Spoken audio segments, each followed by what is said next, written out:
This little piggy went to market. This little piggy stayed at home. This little piggy had roast beef. And this little piggy had none. And this little piggy went wee, wee, wee, all the way home.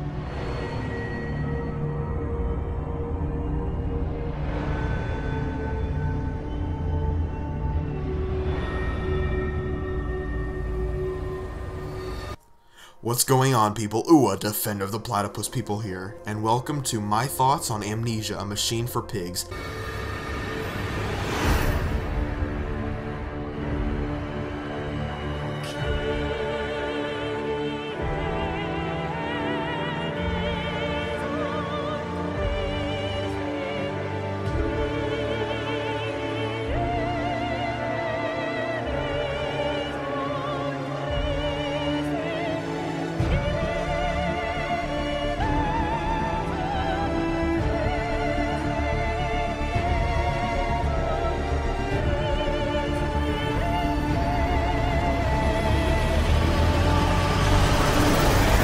That's right, today we'll be talking about the Chinese Room's upcoming, soon-to-be major accomplishment, A Machine for Pigs, the indirect sequel to one of the biggest successes in horror game franchise, Amnesia: The Dark Descent. Thousands of people everywhere are just excited for this game, and that includes me. Amnesia: The Dark Descent has been an icon for horror. As far as any type of media goes, it just really stands out because it understood what horror really meant. It really understood how to get into your mind and just scare you. It really knew how to do that. It understood everything from atmosphere to writing to just how to really mess with the player's mind, and it just blew people away, and everyone was just so pleased with it. But there are a few times where I feel like Amnesia really failed where it could have succeeded, and they were just very nitpicks in my opinion, but at the same time I just felt like they were things that could have been improved upon. So that's really where A Machine for Pigs comes into play. The Dark Descent was overall a fantastic game, and I will not lie, it was very creative, it was something new, it was something fresh, and as far as frictional games go, I prefer this over Penumbra any day. I mean, Penumbra was a very scary game, it really creeped me out, but this game creeped me out even more, I think. And I think that was overall because of the atmosphere, the idea of the gothic horror setting that they kind of gave the players, everything about it was just so fantastic. But some things that really kind of just fell short had to be the story overall. Now, the story itself was interesting and it grabbed my attention, and I kind of wanted to see how it ended. But it was so slow-paced. I mean, there's nothing wrong with wanting to take your time telling a story and pacing it. But if it's a small story and you want to really take your time to get to the point, that's not really going to grab a lot of people's attention, and a lot of time the story just kind of felt lacking to me, and to this day I mean, you know, I don't really understand it all that much, which is kind of, I mean, I know I do get the gist of it, but I just felt like it could have been so much better than what we were given. And don't get me wrong, I still enjoyed it, like I've said, but it just really could have been better. Another thing that bugged me was the villain of the story. All of my complaints really come from the story, just to be honest. The villain had this huge build up to him, and they really made the player just despise him. But I felt upset because he was only really seen in-game in one little part. I mean, they had this huge build-up, and everyone was just getting ready for the final showdown, and it was just really anticlimactic. He wasn't real. He was a good villain, but he wasn't anything special. And I'm probably gonna get nightmares for saying this, but you know, it's the truth. I really felt like Alexander, and I know there are some people who will back me up when I say Alexander was not what could have been so much better. I suppose a lot of this in the story could have been so much better. But nonetheless, Amnesia was a great game. But enough about the Dark Descent. Let's talk about the upcoming indirect sequel. And yes, you heard me right, it is an indirect sequel. It will have very few ties to the original Amnesia, which is good. I mean, if you look at the game, The Dark Descent, well, I mean, it's still going to be set in the same universe, of course. It will still be called Amnesia, but it will have very few ties to its predecessor. And if you look at the Dark Descent the whole way through, and if you also play the fantastic custom story through the portal, you'll know that there's really no way that they could have continued the story after the ending of the first game. So an indirect sequel seemed almost necessary to have done. I mean, there was really no other way they could have done it, in my opinion, and still had it be good. So what is A Machine for Pigs about? Well, apparently it's set in 1899 on New Year's Eve, if I'm not mistaken, 60 years after the first Amnesia, and I believe it's set in Victorian London during the Industrial Revolution. The main focus will be about a man named Oswald Mandis, a wealthy industrialist who returns from a very disastrous expedition to Mexico where apparently some horrific tragedy has struck him. Hit by a fever on the expedition, Mandis has frequent dreams about a very dark and mysterious machine that continues to haunt him. 6 months later, he regains consciousness. I'm assuming that he has amnesia, and he begins to hear an engine roar to life and a machine starts up. Apparently, the game will also feature some storylines that will take place in the past, in the present, and some that won't even exist. I don't know what they mean by that, but it's so terrifying, and I love it. I really like the setup. It's terrifying without letting us know too much. It doesn't give you... It gives you so much without really giving you anything, and that's what I love about it. It's so creepy, so mysterious, that it gives the game, it gives the players just so many possibilities in their heads. And I've actually seen some very creative assumptions as to what the story could be about. And I've done so much research on this, and I can't find any more information than what I have right in front of me, and I'm going to try and share all of that with you right now. If I skip over anything or I mess up on something, then please do forgive me. Let's just hop right in, okay? Well, number one, the story sounds fantastic. I mean, it just has this brilliant setup to it that just makes it so creepy, and it really does seem so alienated to the Dark Descent's universe. But from what I understand, it's still gonna feature the idea of supernatural tendencies, have the idea of you know, stuff like orbs and you know, all these horrific creatures. So it won't be just something completely new, just a new story with new characters and a new time setting, with but still in the same ballpark, you know. It's that kind of game. Another thing I'm really interested is the characters. I mean, I only know the name of 2 characters so far, but I think Oswald is going to be a very interesting protagonist. I think he's going to definitely be one that players are going to have a hard time rooting for, despite the fact that he overall is supposed to be the hero. I think at the same time people will know that he has a very guilty past about him, as is referenced several times in the story. Talking about the machine, we can already guess that it has something to do with pigs. I have 2 quotes from the game that might give us a little insight as to what the machine actually is for. The first quote is the very first thing ever to be kind of revealed about the game, and that's, "This world is a machine for pigs, fit only for the slaughtering of pigs." Another quote comes from the trailer for Halloween about the game, where you can hear the main character and a professor talking. The professor claims that he respects Mandis' vision for something, and tells him that there is no way that he could fulfill his vision because there are not enough pigs in the entirety of the world to be able to feed the appetite of the machine that he has in his head. He then responds with, "Well, that all depends on what one interprets to be a pig." Now, taking some of these ideas from Thoughts and Ideas videos, do know that none of these are mine. A lot of these are, only a few of them are mine, and some of them are just logical assumptions. So, one possibility is that, you know, the wealthy like to refer to the poor as pigs. Or, you know, think about it. When you think of a pig, you may think of the animal. Or if you're like most people, you'll think of a horrible person. You know, you'll think of just this absolutely disgusting, just filthy human being. And you think to yourself, wow, I would just love to see them suffer, you know? Sometimes that is what a pig is. And so perhaps that's what Mandis has in mind. Perhaps he wants to, you know, see some people suffer, maybe. And from what I can logically assume, And what a lot of people can assume is that somehow the machine is making food for people, and you know, some people have assumed that it could be for the poor, especially considering a poem that was released on the Amnesia Machine for Pigs website at one point, or not a poem, a letter from a orphanage saying that they were so glad that Mr. Mandis helped them out, that the children are eating. So maybe that's a little something to go off of.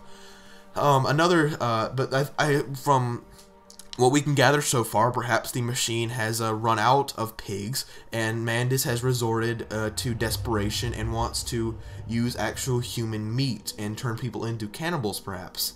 And this is just terrifying. I mean, the first Amnesia had a decent setup and had a decent story, but it didn't really, you know, it was just kind of you know, it seemed kind of like a familiar story to me. But this game sends chills up my spine with its plot. I mean, I'm really excited.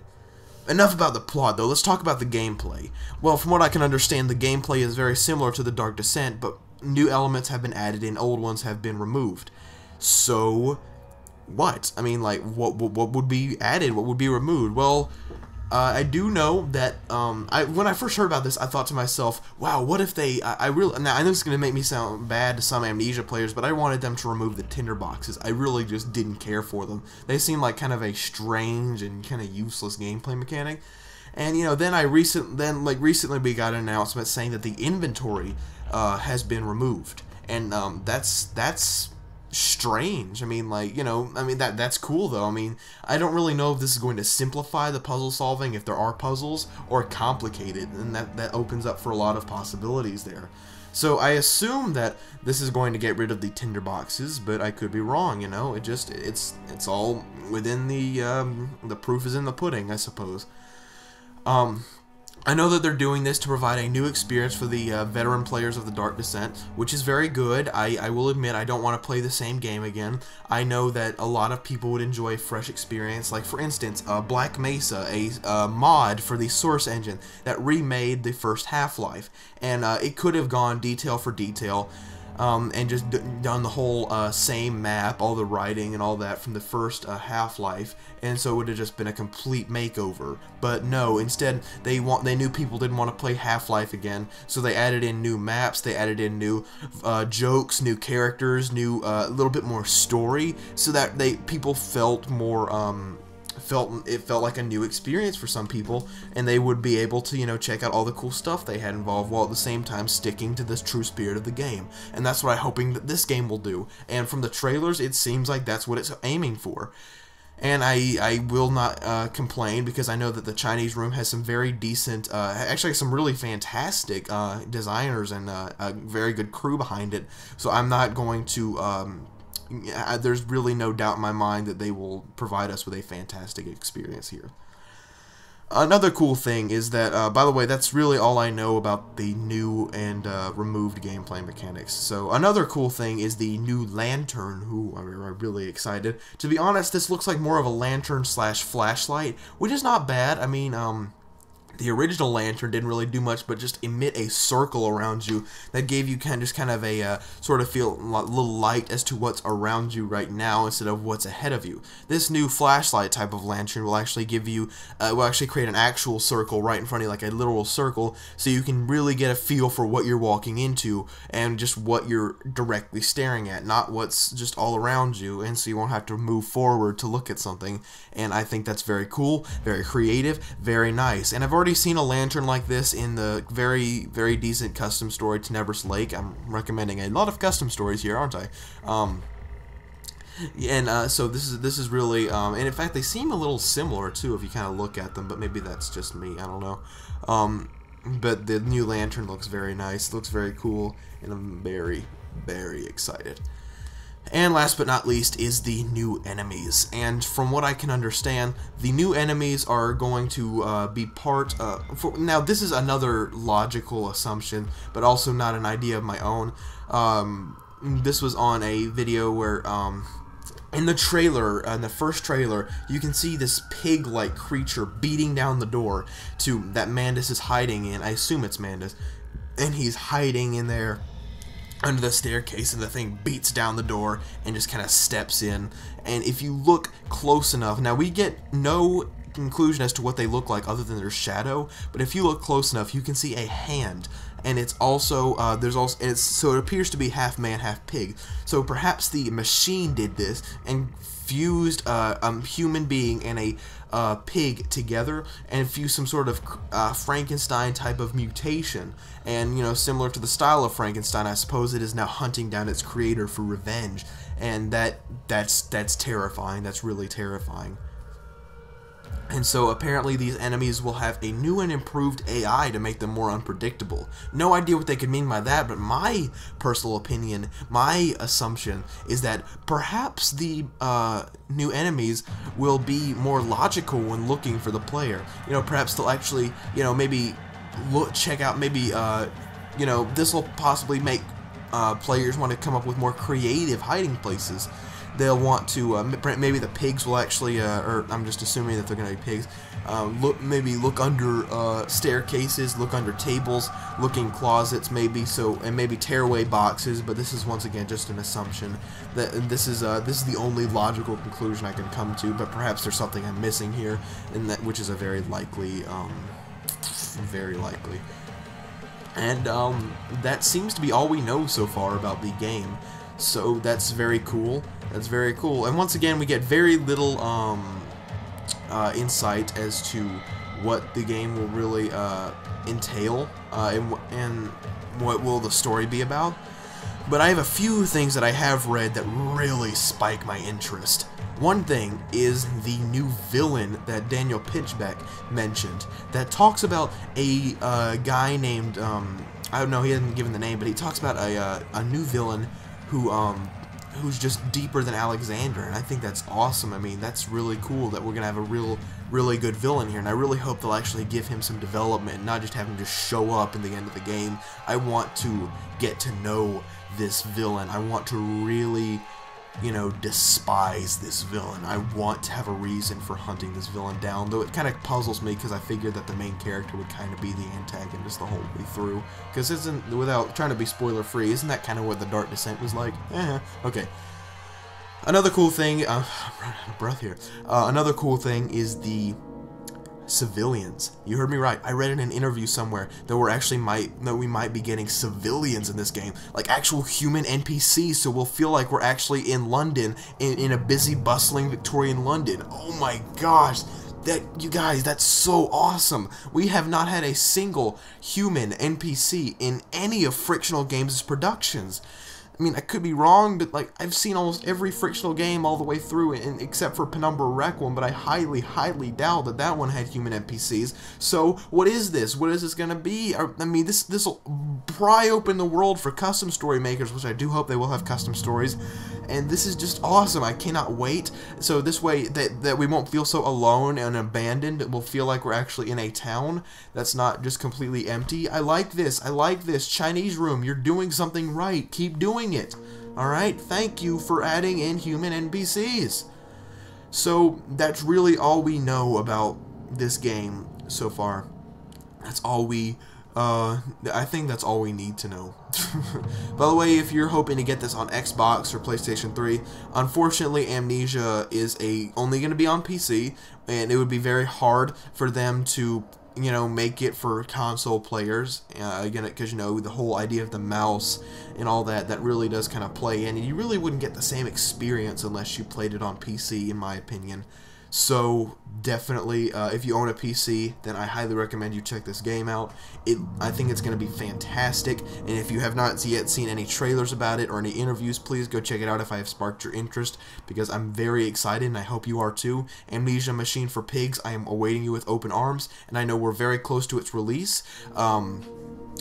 And I can definitely assure this because the website has just been posting poems and letters from the game about it. Very little information has been released, of course, but at the same time, it's we even just got a new update this week, and so instead of just telling us what's going on over there, that's what they're giving to us. That gives me a feeling that perhaps we're really ready to see the horrifying creature that's hidden in the shadows that is Amnesia, a machine for pigs. I'm Josh Ua, the defender of the platypus people. Subscribe to become a platypus person, and I will see you next time. And by the way, I don't know what I was going to do with that. Bye!